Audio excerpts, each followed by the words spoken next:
ইসলাম একমাত্র সত্য ধর্ম, এই বিশ্বাস পোষণ করা।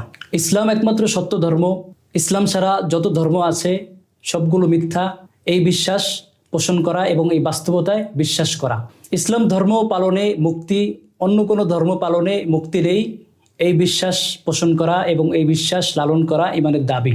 হিন্দু বৌদ্ধ ধর্ম তো পরের কথা, ইহুদি খ্রিস্টান ধর্ম যেটি আসমান থেকে নাজিলকৃত ধর্ম ছিল সেগুলো বিকৃত হয়ে গেছে, অবিকৃতগুলো মানসুখ বা রহিত হয়ে গেছে।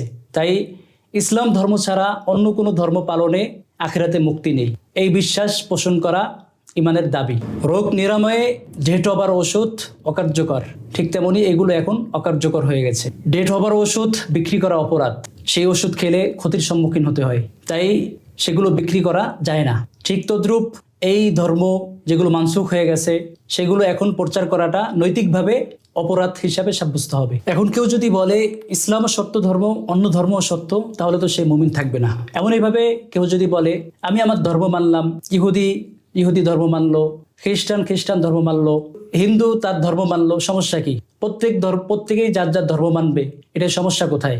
এই ধরনের কথাও বলা যাবে না।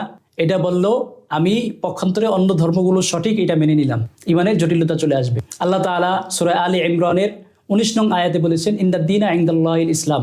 আল্লাহ তাআলার কাছে মনোনীত নির্বাচিত ধর্ম হলো, দিন হলো ইসলাম। ইসলাম ছাড়া অন্য কোনো ধর্ম, অন্য কোনো মতাদর্শ, অন্য কোনো দর্শন আল্লাহ তাআলার কাছে মনোনীত নয়। আল্লাহ তাআলা সূরা আলী ইমরানের 85 নং আয়াতে বলেছেন ওয়ামাই ইয়াবতাগি গায়রাল ইসলামি দীনান ফালা ইউকবালা মিন ওয়া হুয়া ফিল আখিরাতি মিনাল খাসিরিন। যে ব্যক্তি ইসলাম ছাড়া অন্য কোনো ধর্মকে তালাশ করে আল্লাহ তাআলার পক্ষ থেকে তা কখনোই গ্রহণ করা হবে না এবং সে আখিরাতে ক্ষতিগ্রস্ত হবে। তো একমাত্র মনোনীত সত্য বাস্তব আখিরাতে মুক্তি পাওয়া যাবে এবং ধর্ম হলো ইসলাম ধর্ম।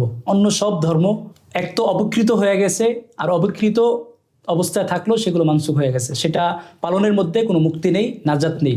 তো ইসলামকে একমাত্র মনোনীত ধর্ম বিশ্বাস করতে হবে, এটি ইমানের অন্যতম দাবি।